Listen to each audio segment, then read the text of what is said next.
This video is about Anthony Davila's mistrial on June 15, 2022 in regard to the Matthew Nicol murder and contact with the juror on that trial.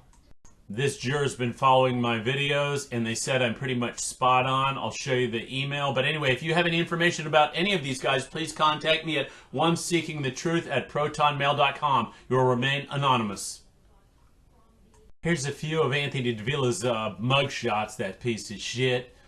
This is his latest one. Let's go over what he did. Remember, he was involved with the armed burglary and murder of Matthew Nicol and the killing of his faithful dog, Mako, being one of the shit-stained six of Brevards. There's the other pieces of shit right there. Yeah, I hope they all frickin' rot in hell. So here it is. Here's the contact from the juror. And it says, "Hi, my name is so-and-so. I came across your channel when I was looking to see if there's any recent updates about the case of the murder of Matthew Nicol and Mako. I was a juror on the case of State versus Anthony Davila last year in 2022. Your videos are great. You pretty much broke the case down, everyone's involvement piece by piece. Unfortunately, we had a mistrial because some of the other jurors just could not get past charge number 1. I can soundly say I was one of the jurors that said guilty on all 3 charges for Anthony. Unfortunately, not everyone agreed. Even though there was so much evidence, of course, Tyler G. and David Foreman-Taylor took the witness stand also." And it said something, jury duty, and holy moly, these guys were some of the dumbest criminals out there. But I've been looking and trying to see if there's any updates on the case. Please let me know if you have any questions. Like I said, there was a lot of evidence. I fully enjoyed watching your videos on the case. So after reading the juror's email, I was kind of puzzled. It's like, you know, they got overwhelming evidence about this Davila character, and, you know, how could a mistrial come about? Well, I found it, and it wasn't an easy pill to swallow because, let me tell you, one of the jurors was a complete fucking asshole. So how I found it is I typed up questions because I know the jury would have questions, and so there's one of 5 statements that, or documents referring to the word questions. See where it says notice of criminal proceedings? So I look for questions in that file. And you can see the other cabinets, Foreman-Taylor, Harris, and Vogel, those losers. But notice there's no fucking that little fat fucking punk-ass bitch Tyler Graphic. Why isn't his name in this? Because this is about all 3 charges. Why isn't he here? In this, why isn't it brought up? He is a co-defendant, yet he's not listed there.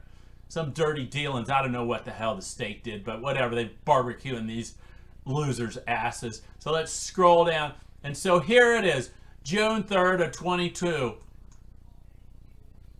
Juror number 16. Biggest dumbass on the face of the earth. Oh my God. I bet you the other jurors were furious for wasting their frickin' time. Because you can see in the deliberation room, it said openly in front of all the jurors, all lawyers are liars. They have to be. And so that poisoned the frickin' juror pool. What an absolute asshole juror number 16 is. I wish I knew who that loser was so I could roast him over the internet.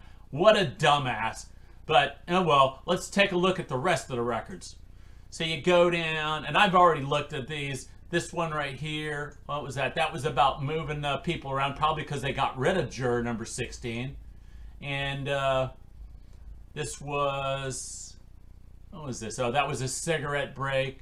And then the 172 and 173, these jury questions are out of chronological order. Nonetheless, they say the same thing. And let's reload that. And here we go at 4:43 p.m. on June 15th. We did as you instructed us, one by one without interruption. We will not be able to come up with a unanimous decision. And so that's just as the juror that emailed me that, you know, they're not going to be able to do anything. And so I was puzzled. I was like, God, that frickin' juror number 16, what an idiot. You ruined it, and none of them could come up with it. So, you know, what is the state going to do next? Well, you see this right here? Notice of intent, filed on June 28th, 2022. Let's take a look at it, because Davila's probably shitting in his fucking pants. So here's the notice of intent filed by the state's attorneys against Anthony Davila using the Williams rules, evidence that allows them to bring up evidence from previous cases or accusations, sworn statements to be used against them for this case, which is the Matthew Nicol case. And I was going to try and explain everything on and on and on about it, but it just goes on. You know, they're armed. There are a bunch of people went in, and it goes down in. They tied the guy up. They did all this stuff, and basically they're comparing from one case to another, the Matthew Nicol to the Seth Gibson evidence. So basically, number 6, the purpose of the home invasion was steal money and drugs, and then with this Seth Gibson case, guess what? The intent was to steal money and illegal drugs. Same thing. I made a checklist. Let's take a look. So here's the similarities in both the Nicol case and the Seth Gibson evidence that's been released, is that, you know, both of them were home invasions. They broke into both places.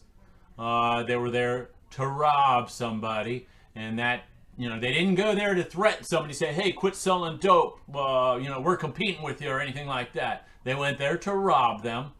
They used more than one assailant, and that proves planning, that it wasn't just random. And that they were all armed.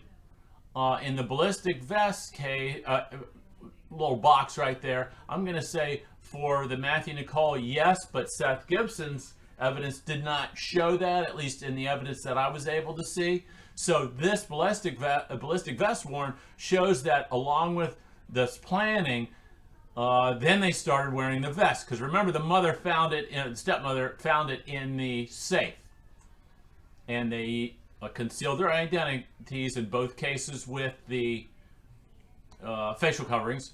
They held victims against their will. Matthew Nicol was held down with tie wraps before he was murdered. And this Seth Gibson had a gun held to his head. And so the intent was to steal money and illegal drugs. But most importantly, bottom 2, is they targeted victims. And they are victims that would not go to the police to report it. And then the last one, in both cases, here we go. Davila specifically was known to use the 9mm pistol with an extended magazine. That's his weapon of choice, and it shows that that's how he operates. And this is the thought process of a career criminal. I hope he gets buried. So we see the state is sharpening his pencil with this Williams rule evidence on his next trial. And Davila's probably shitting on his pants right now. But let's look at that mistrial evidence. And, you know, I just can't get over it. How they could, you know, as this juror puts right there, jurors could not just get past charge number 1. You know, the law says that if you're with a group of people and one person commits a murder, you're guilty of all of it. You have all this overwhelming evidence. You have Tyler graphing and David Foreman-Taylor pointing the finger. You have his DNA on the hammer that was used to break in. But they still could not apply this charge number 1, which was this first-degree felony murder with a firearm. How could it be? You had everybody pointing the finger. He was there. David Foreman-Taylor himself pleaded guilty to it. So, you know, I just don't get it. It's like the prospective jurors were not screened good enough, because let's face facts. When you go to court as a juror, you're there to do your civic duty, and that would mean applying the laws as they are written. It's not for you to protest it and find somebody not guilty or not agree to finding them guilty because you don't agree with the law. Let's face it. The law is the law. If you don't agree with it, state it as being a prospective juror so the state's attorneys can do their job and the court can have a fair and just trial as it's written. With the prosecution doing better screening, I think that we'll have a fair and just trial for the victims in this.